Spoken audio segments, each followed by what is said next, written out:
Welcome to Cars on Call. I am automotive journalist Steve Schutz, and I'm here with our two co-hosts, Dr. Stephan Moran, trauma surgeon Stephan Moran, and also automotive collector, consultant, connoisseur, raconteur, Yeah. Adam and Sutson. and trauma creator. Yeah. Yeah, psychological trauma, Yeah. emotional trauma. Yeah, glad to have you back, Adams. It's been a long time, man. It has Look been. forward to the show. I mean, Yeah. we've been talking, but looking forward to having you on the show again. Well, I've been watching you talking, and I have noticed something was missing. What's that? It's Yeah. true. All right. Well, you'll bring back that je ne sais pas quoi. Yes, I just don't This is know the what it is. bilingual portion of the Yes. of the cars on call. All right, we got some really good topics, and yeah, I'm psyched that Adam's back because this is especially the first topic is like totally up your alley. We're going to talk about individual cars. We'll all pick one, maybe two, maybe more, I guess. Individual cars that saved the company, catapulted a car company to big success, changed it, transformed it. I think it's a great topic, and if you think about it, if you're a car guy, you can come up with a bunch right off the bat. We, of course, are going to do trauma surgeon safety. We're the only podcast that has an actual trauma surgeon, Dr. Stephan Moran, with tons of experience with car accidents. And it's sad that you had all the experience, but it's a good thing that we can share your experience with our listeners. So, Yeah, so after 3 years, Steve, I remember they're not accidents or motor vehicle collisions. oh, Accidents are acts of God. Okay, you don't when you're drunk and crash or a teenager and crash, it's not an accident, it's a collision. Okay, I mean, yeah, three it years, get was. it right, dude. Come on. It's an accident. I was texting and I hit somebody. Yeah, Accidents have become extinct because somebody else is always at fault now. that's right. All Yeah. right, it's Can't be you. true. Can't be you. Well, Yeah. we're gonna So talk. I'm gonna talk a little bit about teenage drivers briefly and the top pick cars and what kind of car you want to pick for a teen driver. love it. And then Good one.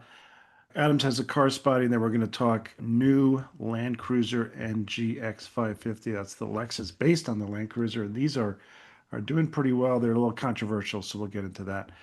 So let's go, guys. I'll start off, but basically, let's talk about cars that transformed a company. And there's a whole Steve, bunch of before you them. jump into that, Yeah. I'm curious as we all go through this, how many are in common with each other and how many viewers sort of pick the same ones?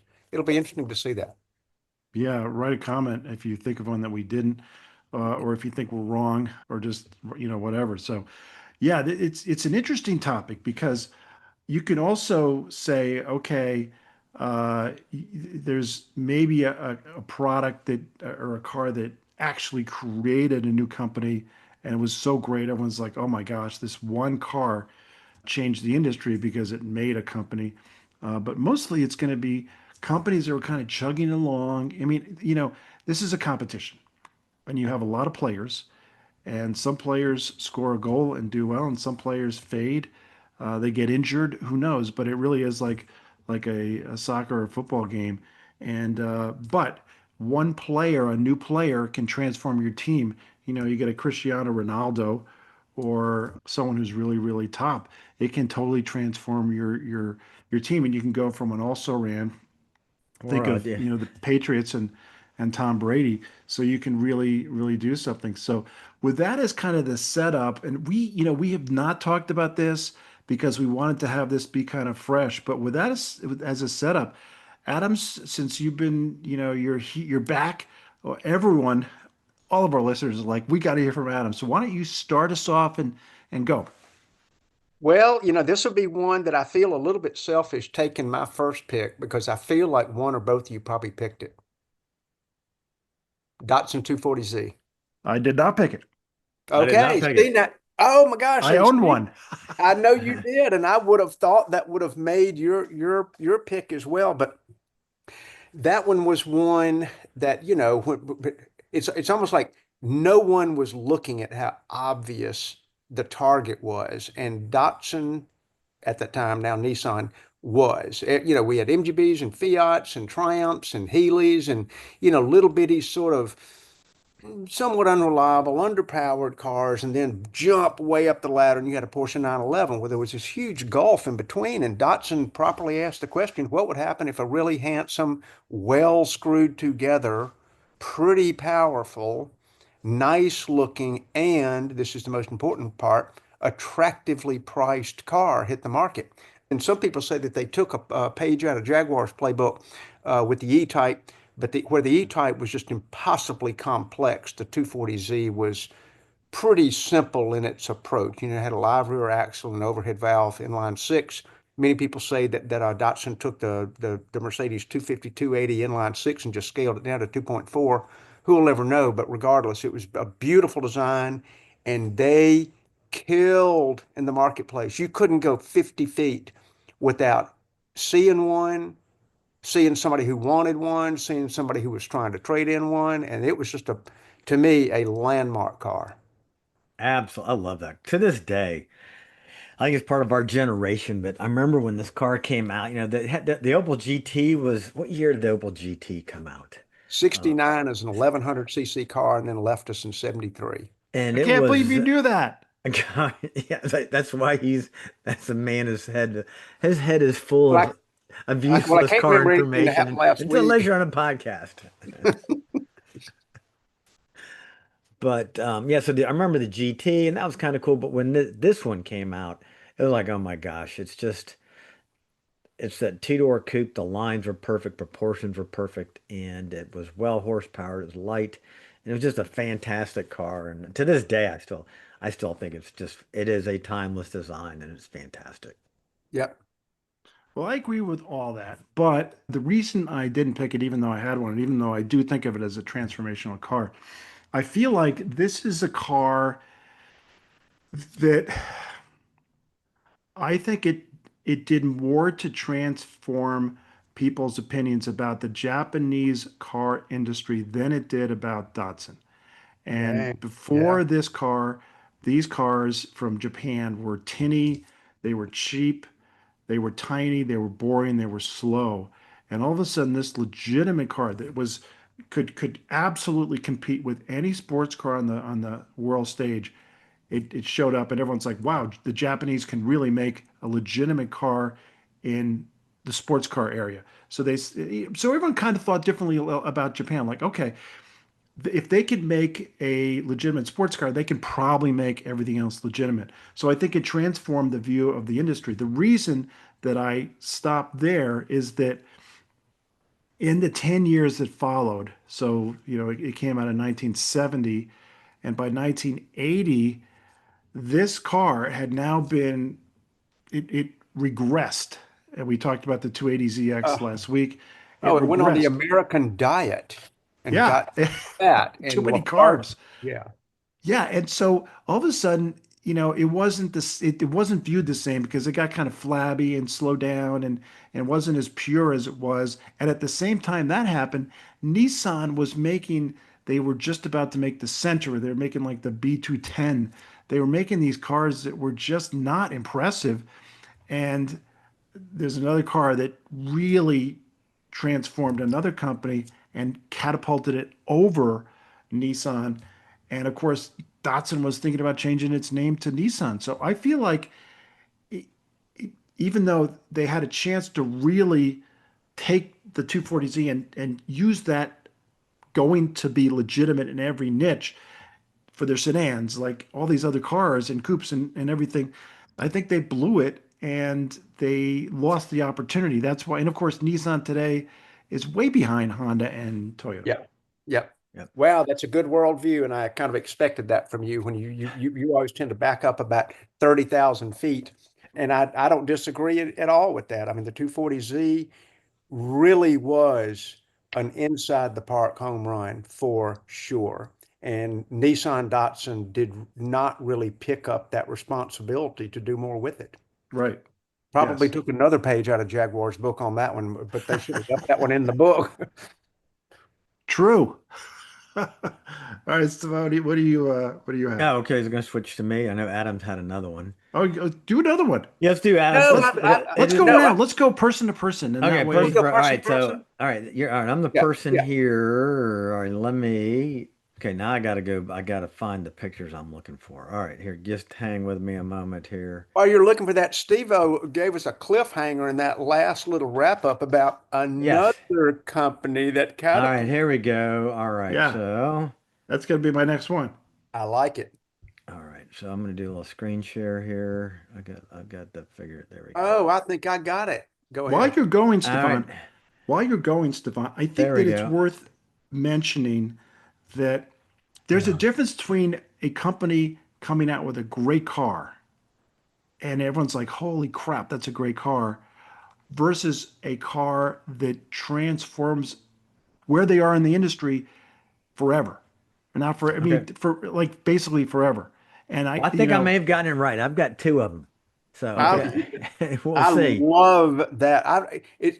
You're going to tell us, but if that's a launch pick from whenever 64, I am just or 65, I guess, with the All right. fastback. That's Oh, the World's Fair, the New York World's Fair in 1964. Yep. So this is the 1965 Mustang being introduced for the first time to the public at the 1964 World's Fair, and here's the convertible. By the way, Um, before you go any further, that is in Queens, and that ah, is where they have the U.S. Open is played there, and the New York Mets play there. Well, it used to be Shea Stadium, now it's Citi Field. So that's exactly, and those fairgrounds are still basically still there. Okay. wow. And then Wow. from my origin story, the look at this picture. This Yes. is our babysitter. That's not my little brother. I'm in the background, and if you look at the back left, you can see Yep. my mom's fastback Mustang 300 speed. She had a La bullet. Was la. she dating, Yeah. dating Steve McQueen? Good Yeah. Lord. And that's that my dad's Sunbeam Alpine right there. Hard to see. You But anyway, had to be a car fan. so the impact of the Ford Mustang, I don't think we've seen a car launch in that launched like the Ford Mustang did. This was a Yeah. culture icon, a brand halo. It created the pony car segment that existed today. We still have the Mustang. They keep getting it right. It was the first of its kind, affordable, sporty, stylish. It inspired the Camaro, the Challenger, the Firebird. They sold 22,000 on the first day, a million in 18 months. Wow. I mean, There's a famous picture of a diner somewhere in 1964, and they had a sign up that said, "Our pancakes are selling like Mustangs." I mean, Never heard that. That's a good line.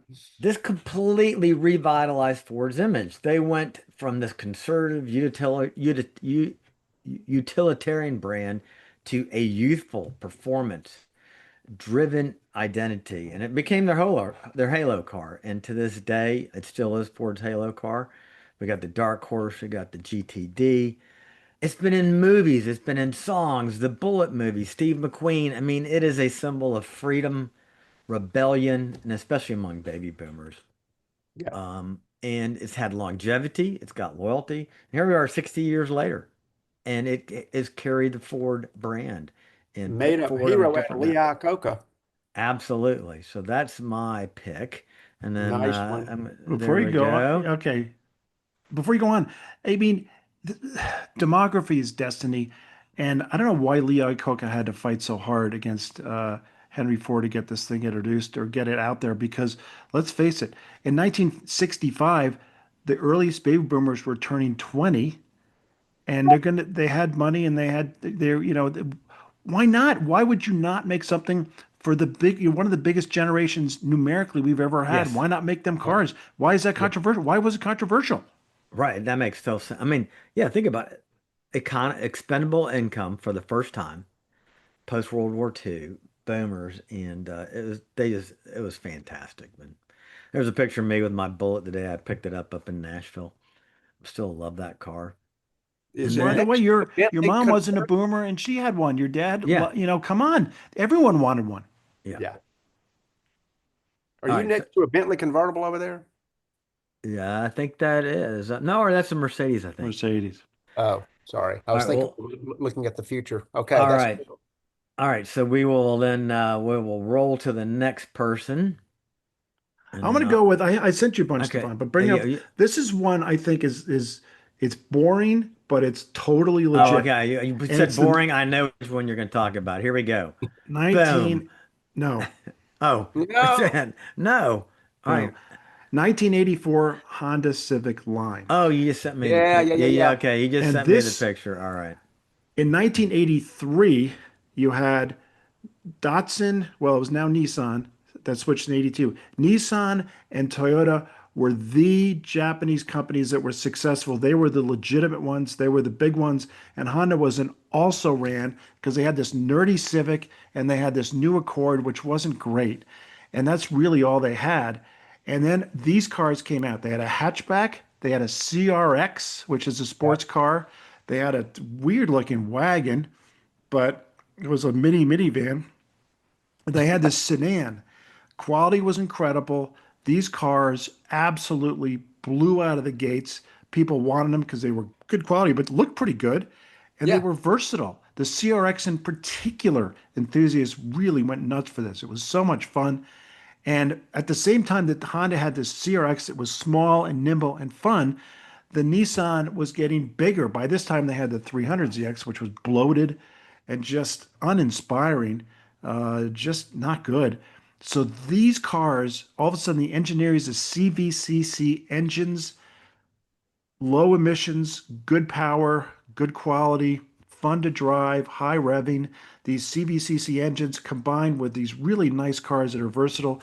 These cars, more than the Accord, completely changed Honda from the little baby brother of Nissan and Toyota to the equal of Toyota, and they catapulted over Nissan. I love that. And man, oh man, your view is good. And I remember a very good friend of mine, his parents were decently wealthy, but they were also very frugal, and they sort of made him work. Well, they made him work summers and save up his money, and ended up getting a Civic 1500. When the little bitty Civic that was like the size of a suitcase came out, and we thought it was the greatest thing in the world because we knew somebody with the car. That was a big help. But when that came out, because his was like a 75, but when that came out, it went from kind of like a toy to a real car. Yes, And it truly, like you said, it legitimized their positioning. They were now shoulder to shoulder, and they became the engineered car. That CVCC that which was before VTEC, and it was some whatever it was, compound vortex control combustion or whatever it was, but it was like high power, low emissions, high fuel economy, and those cars were fantastic, and you couldn't break them. Didn't they? exactly. And that's when we had bad pollution. Didn't Honda say that the emissions that came out of the tailpipe were lower than what went in certain cities up in the north? I remember somewhere Yep. they had Yep, and they didn't need catalytic converters, at version. least in the early years. They Yeah. they did not need all this stuff, all the plumbing that the American cars needed. The Japanese cars didn't. And I remember GM insulted them and said, "Yeah, it works on little itty bitty cars, but that Mm. technology does not work on real cars." And Honda very famously bought a Chevy, converted it to CVCC technology, same engine, but they converted it and set it back and they tested, of course, the emissions were extremely low, just like they were for a Civic. Wow. Yeah. The smugness of GM did not help them in those years. I know that's not what we're talking about, but they Ah, came out with the diesel and the so multi-cylinder. they're Neither of those worked, but yeah. All right, good pick. Adams, we got another Good one. pick. Yeah, I got a few. I do have but I got a bunch. before we All right. jump to my next one, which Stefan has photos of, I'm gonna mention a couple of honorable mentions. Yeah. Am I doing, Okay. or do you want to go? Let's go around and then I'll do the All right. honorable mentions All because I Okay. don't right. want to take I What's your your thunder. got next one? Okay, my next one is the BMW 2002. Yep. There Uh, was a time that people didn't know what a BMW was, and like when Max Hoffman started importing them, people typically thought, I don't know why did that picture white out like that? Maybe it's been the Let me way I fix it. think. Yeah, let me fix Sorry it. about that. But when he imported them, people thought, they honestly thought, because this is where people's heads were at the time, they thought BMW stood for British Motor Works. They did not have any, like, where's Bavaria? What are you talking about? And so the BMW, is this sort of, I don't know, the 507 was too expensive for its own good. The 1600s were kind of not very good looking, and there wasn't a dealer network. Well, Max Hoffman kind of fixed that, and the 2002 came out, and that was the car. And, there's not enough time in the podcast, but if people want to look up what David E. Davis wrote about having driven a 2002, it is unbelievable how he slams big, fat, ungainly sedans and sadly the stuff that, was being made in America at the time that just, had these honking big fat V8s up front and they, wallowed around in corners and their brakes were the same as they had been in the 1940s and 50s. And this car comes out with an independent rear suspension, an inline four, single overhead cam, somewhere in the neighborhood, and I don't know, 110, 120 horsepower, but enough in the day to actually make a sprightly feeling kind of car that handled good and you could put four people and a bunch of luggage in it. The one we're looking at does not have air, but you could get under dash air in the car. And they were fantastic. And I have a cousin who has always, I mean, he has always been a connoisseur. I don't know how he did it. Even at 15 years old, he was buying Martin guitars and knew they were collectible, and he still has them to this day. He bought a BMW 2002 with every dime he'd ever made teaching guitar and just lauded it as the greatest car in the world. And he wasn't far from right. They set that company into the household lexicon of America. And BMW became a force with this car. I Yeah. remember when I was in seventh grade, one of the teachers had one and drove it up, and we were just in complete awe because we had kind of heard about this car, and when the first one showed up in the wild, we were just, it was amazing because Did we your knew teacher this look car anything could like your actually baby? drive. Did your teacher look anything like your babysitter? I love Sorry the to derail. 2002. Okay. Absolutely. I actually did not pick this because I knew one of you guys would. All It right. was a win.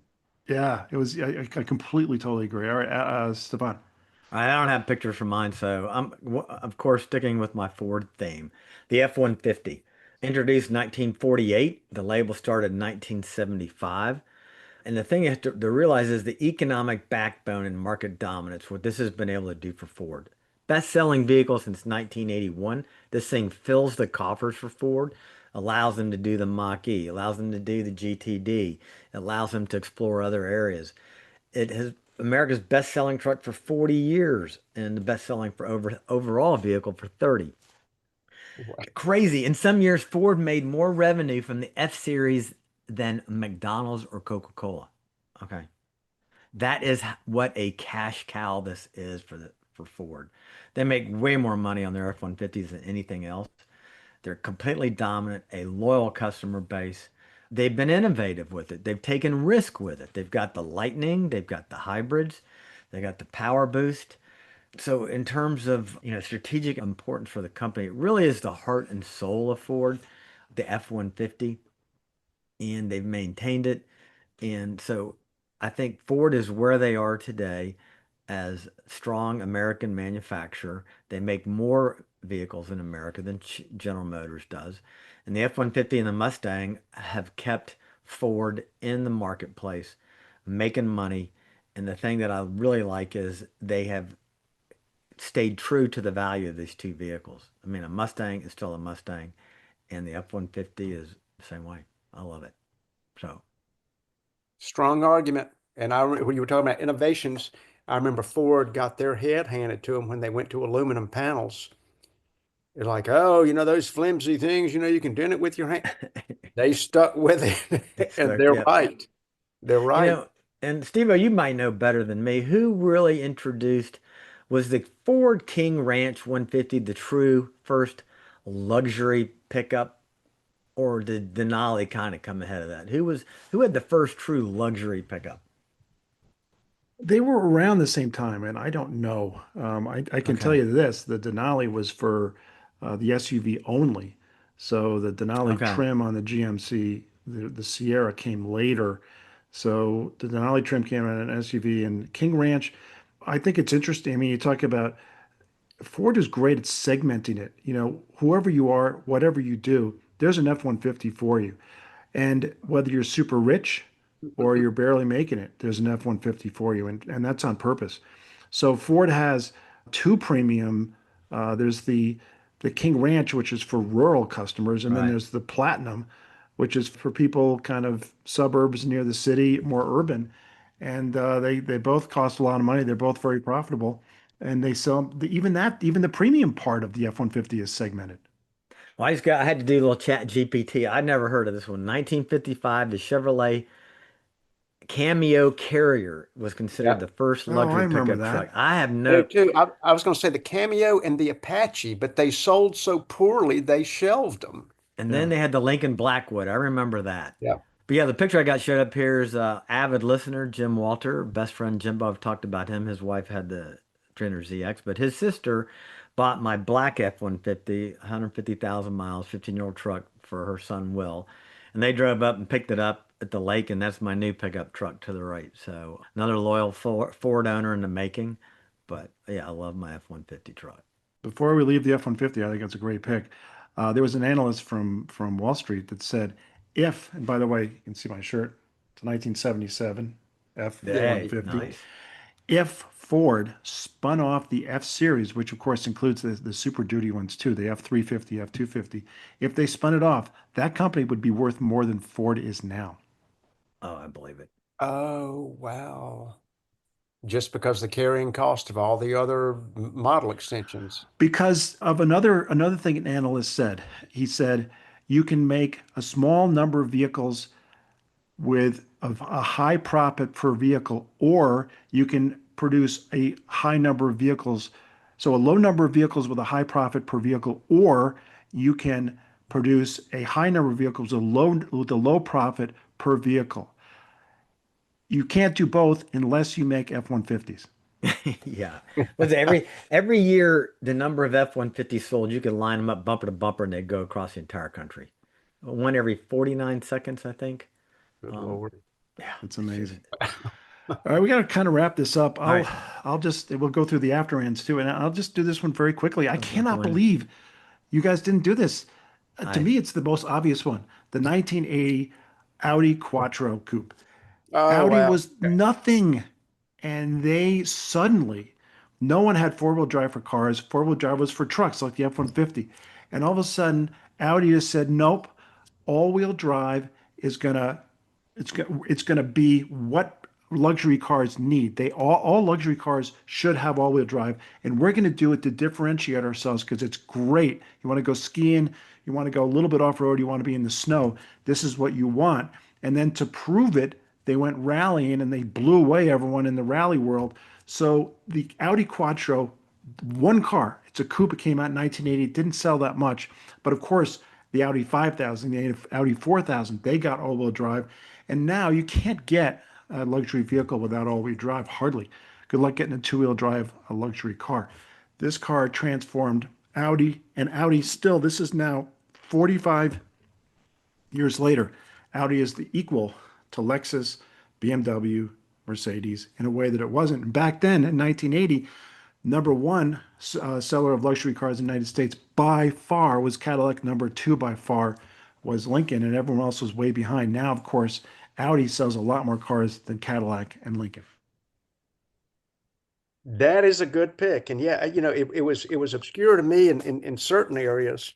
But no, I get it. And it's funny, you look at the four rings of the Audi logo and you think about four-wheel drive, that was almost like prophecy because they had the four-ring logo way before they had the full-time four-wheel drive. That's awesome. Also, Well, the just the name Quattro. It was yeah, cool. it's Yep. perfect. All Short and right. memorable, and everybody knows what well, mine segues. Yeah. I thought completely about Audi as a sedan maker. A few coupes thrown in like the Coupe GT, and they were luxury sedans. They had fabulous interiors. They were good-looking cars, and then this comes out just to remind the world that they'd won Le Mans 5 times in a row. They come out with the Audi R8, and I just thought, the day they launched it, I thought, well, there you go. This is going to put all the exotic car makers sort of back on their heels. And this may be a sort of an odd example, but I remember when Acura NSX came out, and it was squarely aimed at the Ferrari, the 308 at the time. It was squarely aimed at them to make a drivable, approachable, regular, serviceable, not too flashy exotic. And that's what Audi did. But my gosh, with way more established and engineered out materials and a mid-engine V8 and then later a V10.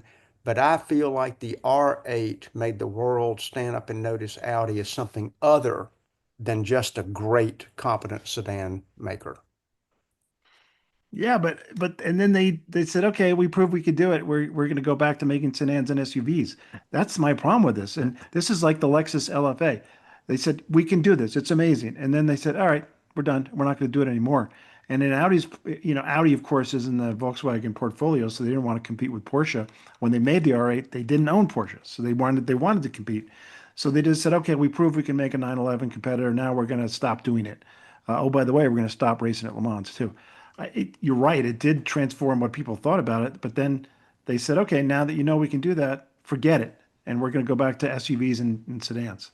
You know what it makes me stand up and notice though is that it is from a collector point of view, this car will be a abbreviated blip on a long historical arc of Audi, and I feel like these are collector cars of the first tier. Yes, it's Yes, I beautiful agree. too. It helps that it's beautiful. Yeah. And they drive great. Steve and I did the driving school at Sonoma. Had a blast in that car. It was fantastic. Yeah.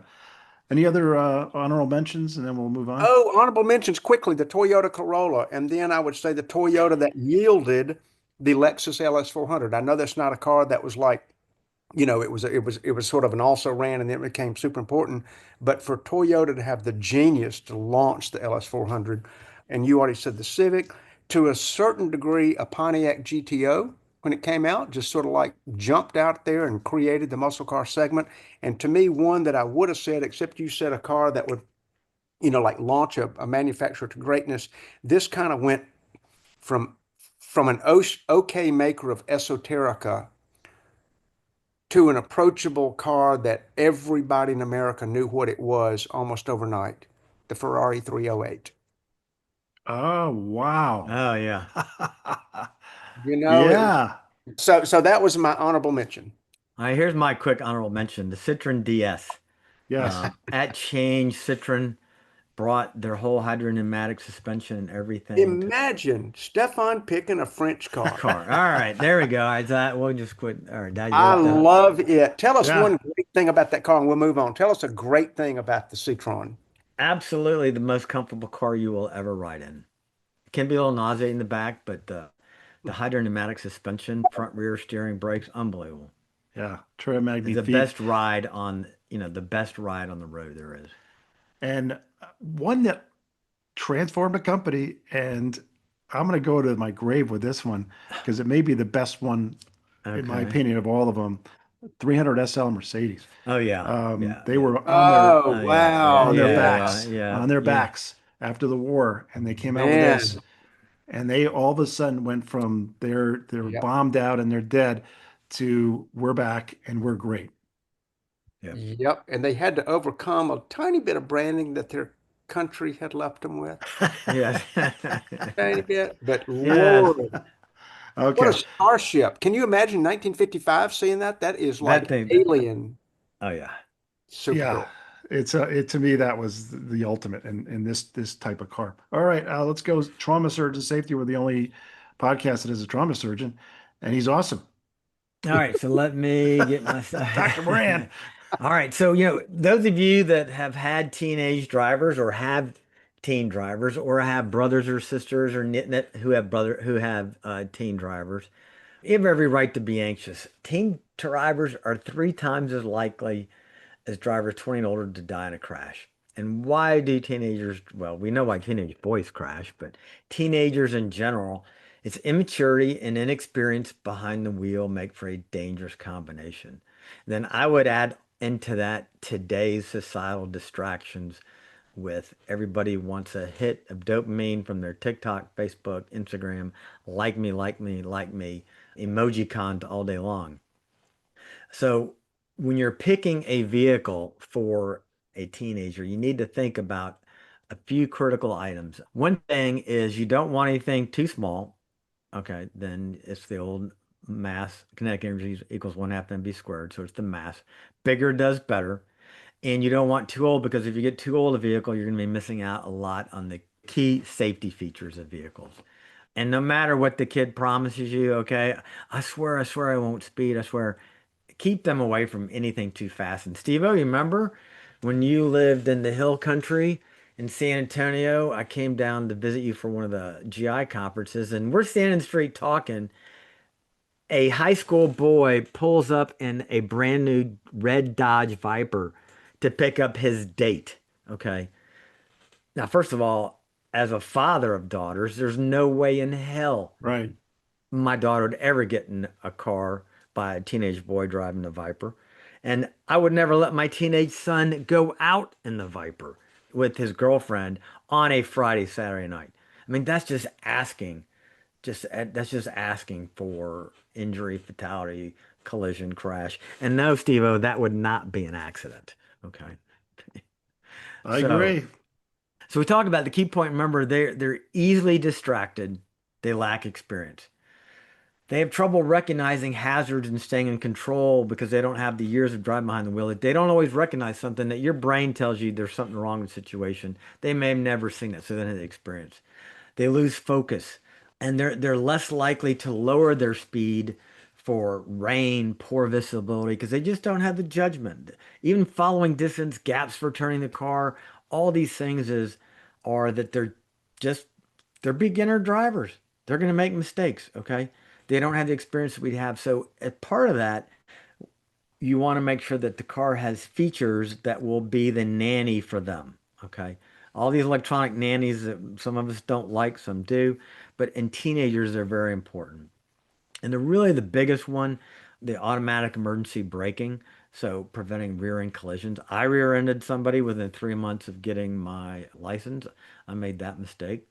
Got too close, rear-ended them. Blind spot monitoring. They figured that a third of teen driver deaths and about a quarter of teen driver injuries can be reduced with these two simple things: automatic emergency braking and lane departure prevention. The other thing, you want a car that's easy to use. You don't want it too complicated. You don't want lots of dials, buttons, whistles, screens to go through. You want good ergonomics, good handling.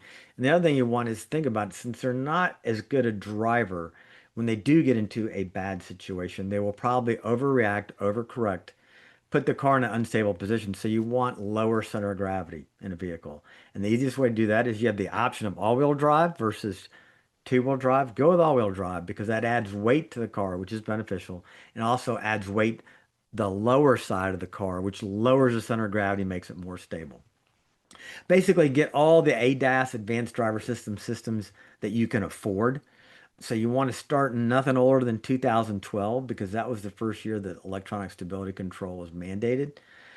So the other thing we're going to finish up with about some cars and some, I'll give you some best choices. But the other thing is, as a parent and expectations, you have to lay absolute ground rules with teenage drivers. No phone use in the car, absolutely none. They have do not disturb on their phone. You open up their phone and you show them that you can see the date and time on your phone bills when they text, when they make the calls. Fewest occupants possible in the vehicle. The last thing you want is five teenage boys in a car on a Friday night. Okay. That's just disaster. We had the rule no left-hand turns at unless there was a stop light or stop sign. My wife made my children memorize the map of town. So when they said they were going somewhere, they had to tell her the roads they were going to turn on, and she knew that no left-hand turns. Now you see everybody driving with their phone and their map in their hand. Okay, Yeah. you don't want that in your teenage drivers. Don't let them rely on navigation. Make them memorize the roads and tell you how they're going to get to where they're going from point A to B early in their driving. I think that's absolutely critical. So the minimum weight for a vehicle about 2,700 pounds. You want good ratings. A couple things you might want to pay a little more attention to would be a good rating in roof strength. More likely to lose control, more likely to have a rollover. Rollover collisions, they're going to have multiple collisions. You want something with a very good headrest. That's been shown, very important. And then you also want to take that, you want to make sure they have average or better scores for braking, emergency, and routing handling, control displays. That's a whole lot out of my mouth, but we're going to go through and just look at we're just going to look at a few cars here that make sense. And these are what I would call cars that even though they come in at entry level, they are very, very highly optioned in terms of safety features. That's the key.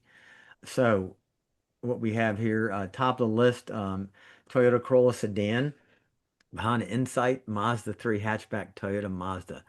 Where we're seeing here Japanese manufacturers. This must reflect some of the Japanese home market, but they tend to put more content, safety in their content than luxury content in their vehicles. Once again, we go to the mid-sized vehicles. Good choices. Toyota Camry, that would be a no-brainer. That's a car marketed for families, has a lot of safety features. It's going to be good for a teen driver as well. The Mazda 6. And then one option I did not mention is always do the V8 delete. You know, if you're going to get them a Mustang, get the EcoBoost. Don't get Uh, the V8. Large cars, and I think the Steve-O, I think look at this Genesis G80, G90, Acura RLX. And I'd say this is because they're looking at a price point. I'd say this is a horrible resale value. So these Mhm. are vehicles that have dropped in value, which means it's a great buy with some fabulous features. But I don't know if a 17-year-old's going to be seen driving around a G80, but I think it'd be great. And then small SUVs. Once again, we got the BMW in there, and we have to go down the list to get the Ford Bronco and Chevy finally rolling in some American manufacturers. But think about it, Stefan, are these in order or any sort of orders? It just by sort of price. these are the best finish. These are kind of for your money, best price. So you can come in and say, I've got 12 grand to spend, and you can start looking at, the Mazda, the Honda, and the Toyota. So what they I did got is they listed them by price, but they all you. Okay. have pretty equal in overall balance of the ADAS systems and everything else. And then we get into some SUVs, and then they've got good choices. I would stay away. But what here is they did this for a lower amount of money. Okay. Yeah. So when you're going to one of these are good choices, but so it also comes in at a much lower price point. So the and we're best gonna price point, yeah. you're gonna put that in the show notes, right? Because that's a good resource. Yeah, I can put the a link to this is from IA Insurance Institute for Highway Safety.org. It's your best starting point. You have any question about safety or you want to know it's a safe car, they do all the testing. This website is just a tremendous resource for any of your safety questions. That's a life-saving list right there. It Yeah. is. So, Hey, Stefan, I always yeah, I always think of your trauma surgeon friend Florin, who was on our show a few Farron, years yeah, ago. Farron Smith. Yep. Farron, that's it. He said his choice was a full-size Dodge diesel pickup truck that had only one row of bench seat, but no rear seat. He said you're And it gonna had a stick shift. stick shift, so See, they wouldn't be able to that's be it. on their phone, and it's slow because it's a diesel.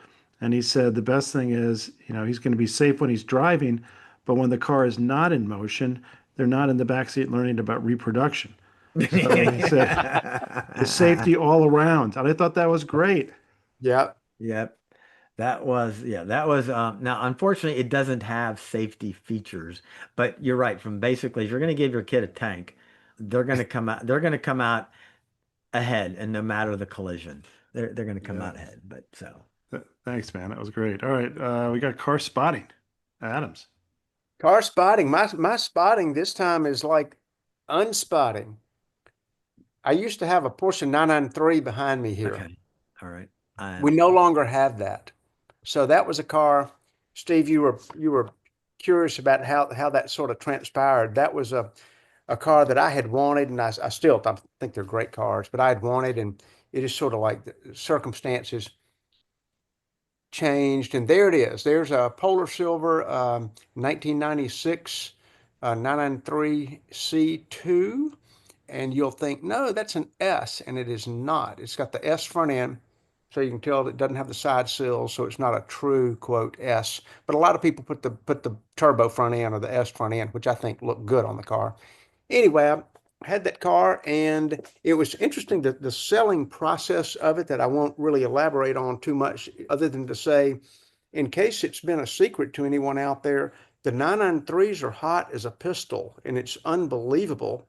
The level of response, I advertised it in two different places on a Renlist, which is a Porsche only forum and a great one at that, and also on the PCA website, the Porsche Club of America website.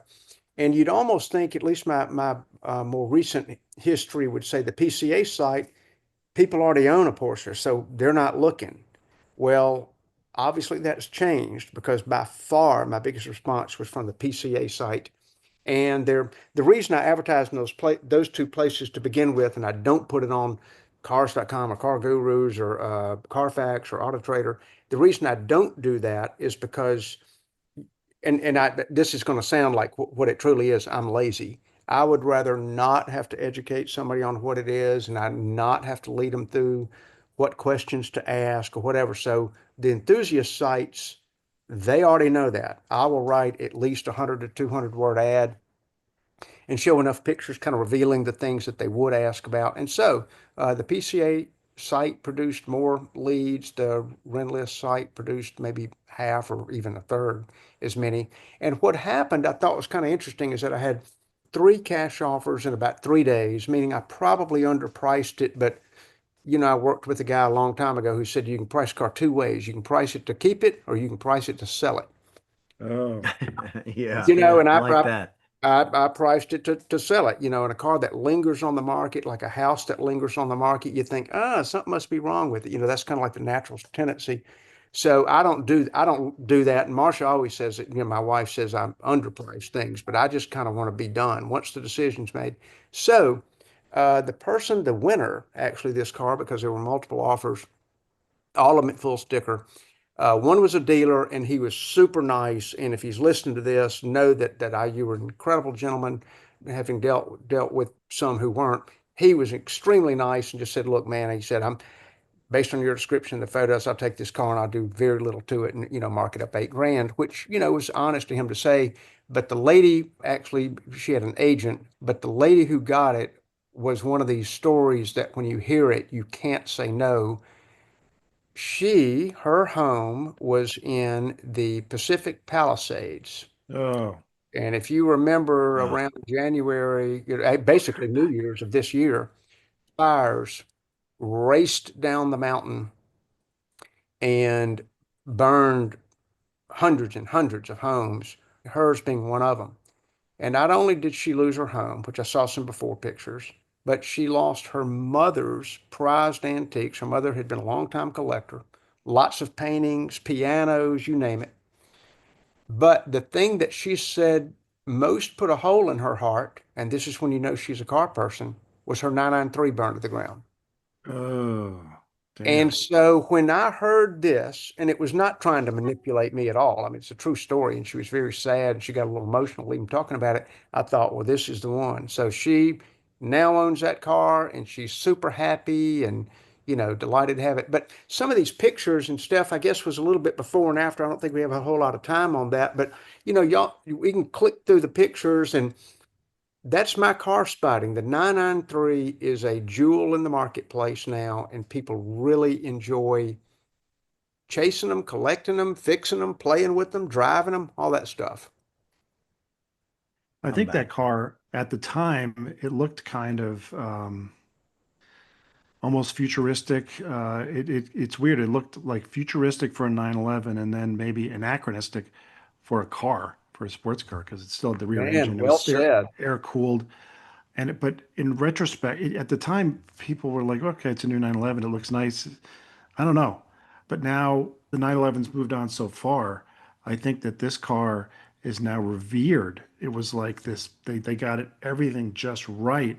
And it couldn't go on past that. It needed water cooling. It needed Yeah, to get bigger. yeah, But boy, it's people have a yearning for that generation because it's the quality was good. It had enough tech without too much. It was the right size, and people are like, I want to have one. Not as my only car. It's a good weekend driver, but it looks great. It's aged so well. It drives so well. yeah. I just want to say a few things. I had to take a quick break, but I'm back. But I want to say a few things. If I ever buy a Porsche, it's coming from Adams. I'm going to show you these pictures here. He's the only man that I know that takes a car apart to clean it in places that nobody will ever see. It's Okay. incredible. It's unbelievable. Every little corner. I mean, look at this. Look how clean this is. I mean, I'm embarrassed because my 19 Bullet isn't even any near as well as clean as this. This is insanity. I mean, It is insanity. My wife would agree. You got I new mean, stickers, yeah, get stickers new like chassis stickers. stickers. It's just unbelievable, Adams. I mean, so the day I finally do get mine, Yeah, I that was a can't, I can't. before. Okay, so well, thank you for saying that. But Uh, everybody's got their. So there's the before. It had been scraped pretty good. The car had been lowered about 3/4 of an inch, and here's the after. Click. wow. So Oh, nice. it's fun to me. It's sort of therapeutic. It's cheaper than a psychiatrist, and so Yeah, I enjoy doing it, and I like the product. So I'm not trying to say I'm a right. great detailer. There are many detailers who like just put me in the weeds, but it's Zen-like. It's my little therapy session. And Now, I would take a car. I don't think anybody details a car like you, honestly. I mean, It's no, incredible. you're the king of detail, man. well, thank you. It's fun. And the cool thing is on the receiving end, folks like you and this lady who I spoke of, Julie, she was incredibly appreciative. So you're always happy to hear that. You're sort of like, oh my gosh, I can't believe this was done. And it makes you happy that it made her happy. So Oh all yeah. good. The 993 is just a stellar piece. I completely agree. As I said, and Stefan, you're less of a Porsche guy than we are, less of a 911 guy than we are, but you're a 911 guy. What's your sense about this particular generation, the 993? I think it's the most beautiful of them. I think the shape, the lines, the finish, and I think it's just got everything right about it. They've gotten too big and bloated to me, and this is still to me a sports car, perfect 911 that got the image, but it also drives great. It doesn't drive like a 60-year-old car. I mean, it doesn't drive like some of the older Porsches do. So I think to me it is a classic, but it has an enduring design that to me is still very, very modern. And even though it is what 32 years old, or how old is Yeah. this car? It doesn't look to me like a 32-year-old design. It still looks very fresh. So I love it. Before we move I on, need to drive this a 993 versus a 997.2 to kind of get an idea how much more modern. Do I want to go that one step further modern with the 9972 with water cooled? for your purposes, and I know we're not sitting here having a session on what should Stefan buy next, but honestly, given the what I know about you and what I know about like how you would prefer to use it, you're already going to have a vintage like car in your Right. stable. Yeah. The 997.2, But you get in this and all the Porsche people out there, yes, I love it. Yes, I revere it. Yes, I put the 993 on a pedestal where it deserves to be. But you get a 997 and go, good Lord, there ought to be 25 years difference in their build dates right. in only 10. It's amazing the difference that you will feel between the two cars. It feels like three generations of cars up instead of one and a half. But anyway, the 993 is a good car, but it's a primitive little car. And I will say, last thing before we move on, every time I went somewhere in that car, the comments from people were completely age independent. It could be a 10-year-old who wanted this picture, or a 20-year-old wanted their picture, wanted to talk about it, a 50-year-old dude. It didn't matter. Universally, people thought it was wonderful. It's like the whole Porsche world decided this is the one. Yeah, And it's really interesting. Obviously, you can get, the original bodies and the G bodies. G bodies seems like they faded a little bit over the last couple of years, whereas the yeah, 993s have really, I mean, and 964s that came right before them. It's like everyone just decided, okay, this is the one. Of course, yeah, the prices reflect that. A decent, not even a decent 993 is going to be around $100,000, and you get a 997, a nice one for half that. And you spend $100,000 on a car, you're less likely to buy it if it's an old car than something you spend 50 on. And yeah. the $50,000 one you'll drive every day. What's the big deal? There you go. And I think that's the market equation right there. That's it. Okay, I want to finish with just something that's interesting. That was an observation for me, and maybe a little bit of an annoyance. And I'll say what the annoyance was. It bothered me that Toyota has made these Land Cruisers since the 40s. And, back in the 60s, it was the FJ40, and that was the FJ60 in the 70s, and then it was the 80. Then the 100 one, of course, the first V8 was nice, and then the 200 one, a bigger V8, even nicer. And these are big, stout cars that just go anywhere. There's no, it's almost like Toyota didn't care about the cost. They wanted to have something that was a tank, and it has everything except for a track to propel it forward. It's so stout. These things are just absolutely the strongest vehicles. And then all of a sudden, 2021, they stopped making them. I don't know if you have a picture of the last one they made, the 2021. It's just, you know, it's everything that they wanted to put into this off-road vehicle. It'll never break down. It'll never get you stuck. You'll never be stranded. And they stopped making it. It cost close to $100,000. Like this one is Yeah. like 90-ish, but you can easily option up to $100,000 for a Toyota, which is incredible. And they stopped making it in 2021. That was the last year. And then they came out with a new one in 2024. And there it is. It's kind of based on the 60 version, the FJ60 from the 70s, which was really square. And I think it looks cool. I didn't like it. I drove one, I tested it. It has a four-cylinder hybrid engine. It drones. It just doesn't sound good. It feels tinny compared to the previous versions, which were very stout. Obviously, it's lighter, it gets better fuel economy. Apparently, the off-road ability is preserved. It's just as good as it used to be. Okay, but that has been tested, and I've heard from multiple sources that's true. But it just bothered me that the droning four-cylinder and the tinniness just wasn't what a Land Cruiser should be, in my opinion, and shows what I know. The last version, if you look at the first 6 months of 2021, they sold about 3,700 Land Cruisers. And then if you look at the first 6 months of this year, again, about 4,000 in 2021. And then the first 6 months of this year, 2025, they've sold 27,000. Wow. So Wow. Well, shows what I The know. dogs are eating the no, dog food.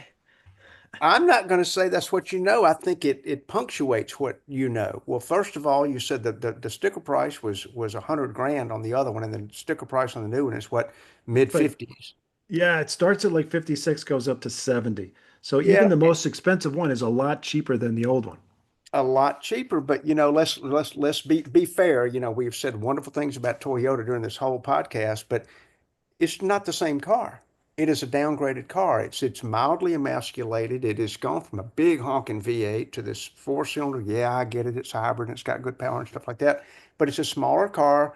They just basically took the Land Cruiser nameplate off and Right. stuck it over on a 4Runner with a better grill and probably better appointments. But this spurning of sales to me is almost reminiscent like when Mercedes came out with the 190. They sold the living hell out of those, and then not very much later, people didn't like them. They came out with the C class, sold the hell out of those. People didn't like them much later. You sort of get and I don't want to say bottom feeder, but you get the people who go, oh, a Land Cruiser. That is what I want is a Land Cruiser. So they're buying the nameplate, they're buying the jersey, but they're not buying the Land Cruiser. So to me, the last real quote unquote Land Cruiser was the 200 series, except for what it is that you have that we'll talk about. And so I don't know, yeah, I'm glad that they're selling a bunch of them. I don't love it. It kind of makes me mad too that a Land Cruiser now is known as this other vehicle. It's just badge engineering to me. To I me, don't love it. it's a jacked up forerunner to me. I don't like it, Yeah. but it shows you what I know. But it does not appeal to me. Um, Well, the last one was clearly distinct yes. from the Hmm. Forerunner, and Stefan's right. All it is now is a Land Cruiser with a different body, same engine, So yeah, same platform. It's roughly the same size. It's the wheelbase is the same. It's just a gussied up Forerunner, effing runner as Stefan would yeah. call it. And there used to be a chasm between those two. And now it's Yes. basically the same vehicle, badge engineered. And yeah, you can get the new 300. There's a 300 series Land Cruiser that's sold around the world called the Toyota Land Cruiser. You cannot buy it here. They just put the Land Cruiser name on a different bodied Forerunner. You can get the 300 series Land Cruiser here, but only as a LX600 Lexus. So you can get it as a Lexus, and that has all the legitimacy of the Land Cruiser. It's a shame. Toyota should not have done that. You could have taken the E off shame. So yes, yeah. Using your analogy before, Steve-O, it's just Yeah. it is a forerunner with an otter box, you know. Oh, Yeah. that's great. Yeah, Yeah. that was from you. Yeah. Um, Well, anyway, yeah, the same thing is true of the GX. The GX of Lexus is based on the Land Cruiser, and the 4Runner has a V6 engine instead of the four-cylinder. You cannot get the V6 from the Lexus in the new Land Cruiser. I just think it's a sham. I love it. Is quickly before we depart, because I know the clock is counting down. That V6, is that a turbo V6? What is that? The Yes, V6? turbo. Okay. Yeah. I want to tell you guys something because I'm old, and so I look at some of these historical comparisons. I looked at the horsepower of that vehicle, the Lexus. It's 0 to 60 time, and it's quarter mile time. Do you know what it is exactly on par with back in history? Exactly. No, no. no. A 427 Corvette Coupe of 1967. Oh my gosh. If you had a 427 Corvette, 1967, could have been a 400, a 425, or a 435. I don't know. This was not a 435. I call it a 400 or a 420 horse Corvette. You would have just gone nose to nose with the Lexus of today with that turbo V6. Yeah, yeah. Think of the weight difference of those two. Isn't Wow. that something? Anyway, that just stuck out to me when I was looking at the quarter mile times, because the Corvette was like 15 flat at 98, and this is like the Lexus, I swear, is like 14.7 at 101. That's hauling. Boys and girls, that's moving in a It's big fast. SUV. Yeah, it's fast. Wow. Kind of depressing. It is. Um, It is. of course, the muscle cars have so much more character and personality. They're so much more interesting. They're wonderful. But damn, that's really depressing. Imagine compare the fuel economy. Yeah, exactly. Yeah, yeah. All right, guys. Well, thanks. And Hey, I got something for I got sure. something to close us out with here. Yeah. I So hope it's not depressing like mine was. yeah, so Reality, Adams.